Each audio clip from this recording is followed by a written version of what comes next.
सर्वप्रथम बाबा साहब डॉक्टर भीमराव अंबेडकर जी को नमन करते हुए धरती पुत्र के नाम से जाने जाने वाले माननीय मुलायम सिंह यादव जी को नमन करते हुए धन्यवाद करते हुए माननीय अखिलेश यादव जी का कि उन्होंने इस वीडियो को जोड़ने की जिम्मेदारी हमें देने का काम किया। और यहाँ उपस्थित मेरे साथ लगातार कंधे से कंधा मिलाकर चले मांगेराम कश्यप जी, इसरार चौधरी जी, अपने ब्रजलाल जाटव जी, तेजियान जी, केपी सिंह जी, और यहाँ हमारे प्रधान जी साजिद भाई, आप अश्वनी भाई, कठेरिया जी, और तमाम मेरे कटारिया जी, पवन कटारिया जी, जशवंत भाई, आप तमाम मेरे बुजुर्गों, नौजवान साथियों, प्यारे बच्चों, सम्मानित साथियों, लड़ाई बहुत बड़ी है, समय बहुत कम है। हमारे कलीम भाई, लड़ाई बहुत बड़ी है, समय बहुत कम है। और आज जिस तरीके का उत्साह देखने को आप लोगों का मिला, हम लोग थोड़ा आगे चले गए थे, वापस आए।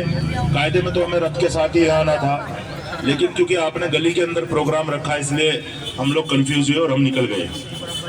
मेरा आप लोगों से सिर्फ ये निवेदन है, ये उत्साह बना रहना चाहिए। ये उत्साह इसलिए बना रहना चाहिए कि जो लड़ाई जिन लोगों के साथ हमारी है, वो लोग बड़ी लड़ाई सिस्टमेटिक तरीके से लड़ते हैं और हम लोग अति उत्साहित होकर उस लड़ाई को लड़ते हैं, और कई बार अति उत्साह भी नुकसान देने का काम करता है। हमें अति उत्साह तो रखना है, लेकिन अति उत्साह के साथ साथ हमें अपना जमीन का काम भी करना है। जितने मुसलमान भाई हैं, उन्हें दलित भाइयों के घर में जाके बताना है कि हम तुम्हारे साथ हैं, तुम हमारे साथ आओ। आज लड़ाई इकरा बहन की नहीं है, आज लड़ाई अखिलेश यादव जी की नहीं है, आज लड़ाई राहुल भारती की नहीं है, आज लड़ाई बाबा साहब डॉक्टर अंबेडकर के पवित्र संविधान को बचाने की लड़ाई है। अगर वो बाबा साहब डॉक्टर अंबेडकर का संविधान ना हुआ, इन्होंने 9.5 साल में अपनी सरकारों से कितना गलत काम भारत के अंदर कराने का काम किया, सब लोग जानते हैं। किस तरह धर्म के नाम पे इन्होंने बांटने का काम किया, सब लोग जानते हैं। किस तरीके से धर्म के नाम पे वो राजनीति करने का काम कर रहे हैं, आप सब लोग जानते हो, उसके लिए बताना बहुत जरूरी नहीं। लेकिन अगर वापस 2024 में ये लोग आए, अभी तक ये धर्म की बात कर रहे थे, ये 2024 के बाद बाबा साहब डॉक्टर अंबेडकर के बचे हुए संविधान को भी खत्म करने का काम करेंगे। और अगर बाबा साहब डॉक्टर अंबेडकर का वो संविधान खत्म हो गया, बाबा साहब डॉक्टर अंबेडकर का वो संविधान हट गया, तो हम लोगों को, जो चाहे कोई जाति हो, कोई भी धर्म का आदमी हो, 125 करोड़ लोग इस भारत के गुलाम हो जाएंगे। पहले अंग्रेज के गुलाम थे, फिर अब हम अपने लोगों के गुलाम हो जाएंगे। आज हमारे पास बाबा साहब डॉक्टर अंबेडकर की ताकत है, वोट का अधिकार। ये उस वोट के अधिकार को हमारे से छीनना चाहते हैं। तरह तरह के हथकंडे अपना रहे हैं कि वोट किस तरीके से इन लोगों का खराब किया जा सके, किस तरीके से इन लोगों के वोट को विभाजित किया जा सके, किस तरीके से इनके वोट को जाति और धर्म के नाम पे बांटा जा सके। मेरा सिर्फ आप लोगों से निवेदन है, ये लड़ाई इस समय बाबा साहब के संविधान को बचाने की है। उसके लिए आप सभी लोगों के बीच में जाना शुरू करो।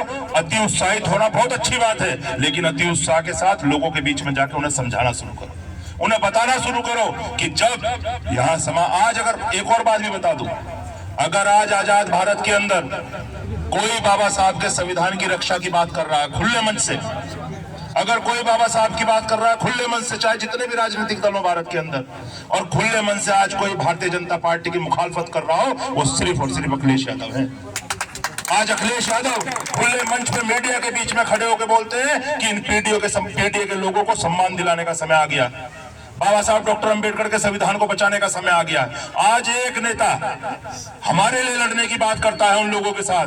आज बहुत सारे नेता तो ईडी और सीबीआई की डर की वजह से घर में भी बैठे हुए हैं, जो निकलना भी नहीं चाहते। वो समझते हैं कि हम उनकी वोट है, वोट उनकी बपोती है।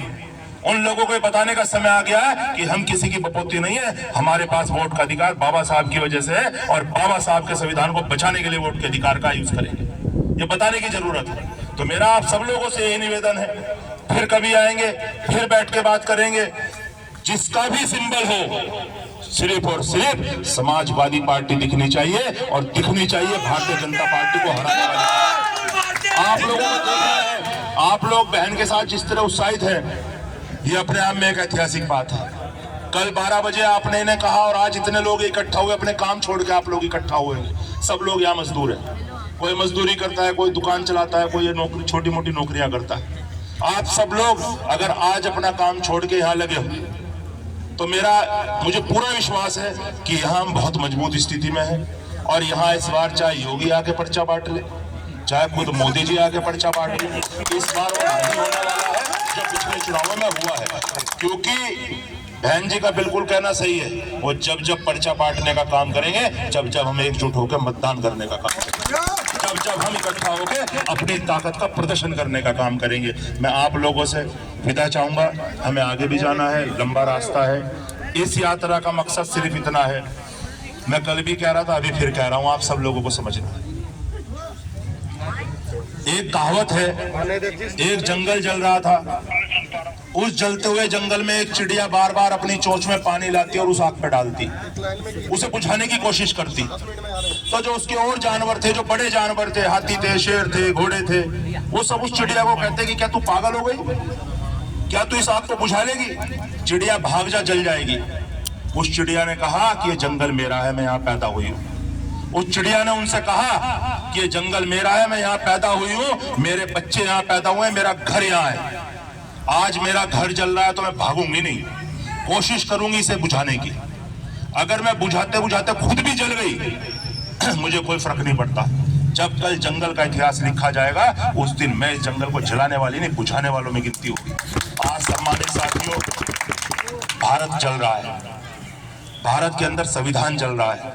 आप लोगों ने देखा होगा टीवी में, बाबा साहब डॉक्टर अंबेडकर का संविधान दिल्ली में जलाने का काम किया, सिर्फ इसलिए क्योंकि उन्हें लगता है कि बाबा साहब के संविधान से हम सब लोगों को ताकत मिलती है। आज इस जलते हुए भारत के अंदर हम लोग यात्रा लेके निकले हैं, मेरे साथ तमाम लोग अलग अलग प्रांत के लोग हैं, अपना घर काम छोड़ के निकले हैं। सब लोग अपने क्षेत्र में, सब अपने अपने घरों में अच्छे हैं, सब लोग आज निकले हैं तो वो इस जलते हुए भारत को आग में उस चिड़िया की तरह चोंच में पानी लेके निकले हैं। लेकिन जब ये इतनी सारी चिड़ियाएं उस आग को बुझाने का काम करेंगी, निश्चित रूप से आग भी बुझेगी, भारत भी बचेगा और संविधान भी बचेगा। तो जब इतिहास लिखा जाएगा इस भारत का 2024 के चुनाव के बाद, तो उस दिन हम सारे लोग आग बुझाने वाले होंगे, देश छोड़ के भागने वाले या देश के अंदर आग लगाने वाले नहीं होंगे। सभी सम्मानित साथियों को जय भीम, जय भारत, नमो बुद्धाय, जय समाजवाद। धन्यवाद आप लोगों का, नौजवान साथियों का।